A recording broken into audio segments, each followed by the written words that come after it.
I'd argue that humankind's greatest achievement was turning milk into cheese. But that's like barely an argument, because who's on the other side of that issue? Cheese is rich, flavorful, gooey, melty, and comes in every shape and texture. Humankind's second greatest achievement, in my humble opinion, was figuring out how to turn cheese back into a liquid, which is no easy feat. Liquefying cheese gives us all-star foods like cacio e pepe, fondue, ballpark nacho cheese sauce, and of course, good old American-style mac and cheese. And that last one is the subject of today's episode. To understand the mac and cheese of today, we gotta start with a little history lesson. In early American history, cheesemaking was done as you would expect, on a small and local scale. But that changed in 1851 when a fella named Jesse Williams created the country's first cheese factory in New York. By buying up milk from surrounding herds and pooling it to make cheese at one location, Williams made commercial cheese production more viable. From New York outwards, cheese factories spread like wildfire. Generic factory cheddar became so common that Americans simply called it store cheese or yellow cheese. Then along comes a guy named James L. Kraft, who in 1903 moved from Canada to Chicago with $65, bought a horse and wagon, and started wholesaling yellow cheese. But he quickly noticed a problem. Cheese is perishable, and so there was a lot of waste and spoilage in the business of commercial cheese. He put some serious R&D into techniques for pasteurizing cheese to make something with a longer shelf life. Right around this time, a couple of Swiss chemists named Walter Gerber and Fritz Stettler were after the same goal. They both realized that simply heating cheese to pasteurization temperatures absolutely destroyed its texture. Kraft played with heating under agitation and got some pretty good results, but it was the Swiss chemists that cracked the code. While experimenting with blending Swiss cheese and a substance called sodium citrate, they found the resulting cheese mixture melted beautifully, solidified upon cooling, and then remarkably was able to be remelted and turn out just as smooth. Magic. They had created the first processed cheese. A few short years later, Kraft would go on to patent his own method, and then it took off. No, like when I say took off, I mean took off. By 1930, over 40% of the cheese consumed in the US was Kraft's, and that was in spite of the fact that it was relatively expensive. Fast forward to 2024. What can this history teach us about our beloved mac and cheese? Well, the sweatshirt I'm wearing provides a big hint. This is the chemical formula for sodium citrate. It's known as an emulsifying salt. As the Swiss discovered, sodium citrate helps cheese melt smoothly. Check out this experiment. Here I have a piece of American cheese, which is made with an emulsifying salt, and a piece of extra sharp cheddar, which is not. I'm placing them in non-stick pans over low heat so we can watch how they melt. At first, everything looks smooth for both cheeses, but pretty quickly they diverge. The cheddar starts to separate into clumps, swimming in a slick of fat, while the American cheese just continues to flow smoothly.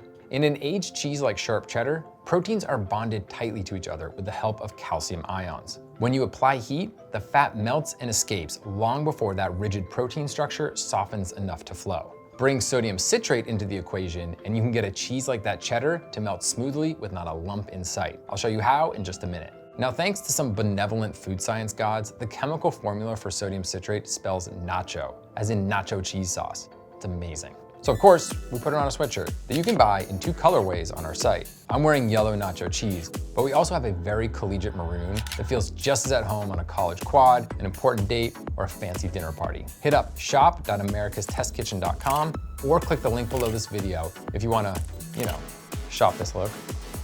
Okay, back to the nerdy stuff. Sodium citrate is easy to buy online, providing any home cook with the means to turn cheeses into super smooth sauce for mac and cheese. Are you thinking what I'm thinking? Let's go to the kitchen. We're gonna make a cheese sauce that is just as good on nachos as it is tossed with elbow macaroni. The basic formula I'm working with is 10 ounces or 283 grams of cheese, 1 1/3 cups or 320 grams of water, and 1 tablespoon or 12 grams of sodium citrate. I'm using a combination of cheddar, Gruyere, and a basic Swiss. Swiss or Alpine style cheeses are great melters, and it helps to have a good proportion of them in the mix. We'll start by whisking half the water and the sodium citrate together in a small saucepan until the sodium citrate dissolves. Then we bring it to a simmer over medium heat. While whisking constantly, I'm gradually adding the cheese mixture, a small handful at a time, whisking until fully incorporated before adding the next, just as we do when we're adding butter to a pan sauce. Here's what's happening in the pot. The sodium substitutes itself for some of the calcium that's helping those proteins cling. As the cheese is heated, the proteins separate from each other and again act as emulsifiers, strengthening the emulsion by holding fat and water together. Jeez, this is so good. So cheesy and intense and perfectly smooth.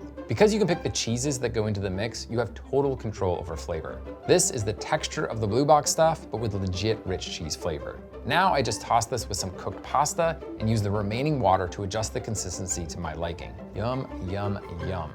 I encourage you to buy sodium citrate and make this, but you definitely don't have to. I've got a way to cheat the sodium citrate system and still capture the amazing powers of emulsifying salts to make the creamiest, gooeyest mac and cheese. I'm talking about Cooks Illustrated Deputy Food Editor Andrea Geary's super smart and delicious recipe for mac and cheese that uses a little American ingenuity. Check it out. This recipe breaks a lot of rules in a very short span of time, so parents may want to exercise caution if small children are watching. We start by bringing water and milk to a boil in a saucepan over high heat. We're not going to drain this pasta because we want to capture all of the starch that comes off during cooking. That starch will help our cheese melt smoothly. Milk provides great flavor, and its proteins also assist in forming a nice smooth emulsion. But simmering in all milk leads to a scorched pan. Cutting it with water gives us the best of both worlds. Now I add my macaroni, reduce the heat to medium-low, and cook, stirring often until the pasta is soft, just a little past al dente, somewhere in between 6 and 8 minutes. Now I love al dente pasta, but classic American cheese features softer noodles, so that's what we're going with. Now we add the cheese, not cheddar, not Swiss, but American cheese. And here's the simple reason why.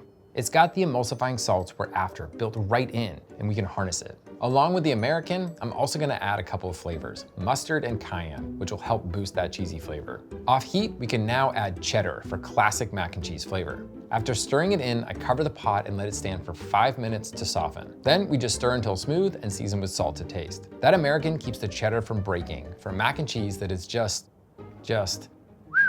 wow, this is so good. This is my go-to mac and cheese now. Barely harder than the blue box stuff and so much better. Now, if you want to gild the lily as Andrea does, prep this 3-minute crispy buttery panko topping. I need more bites. Super creamy, cheesy, and nostalgic. Liquid cheese, you've done it again.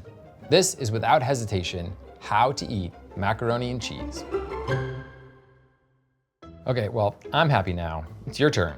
Grab Andrea's recipe at the link below this video and get cooking. I know a lot of you have big opinions about mac and cheese, and I want to hear them in the comments. But specifically, I want to know what's the most unexpected thing you've added to yours. I'll go first. One time, I sliced off the sugary caramelized edge of a honey spiral ham and threw that in. I would do it again. I can't wait to hear what you guys put in your mac and cheese. After commenting, hit like and subscribe. Thank you all so much for watching, and I'll see you next time.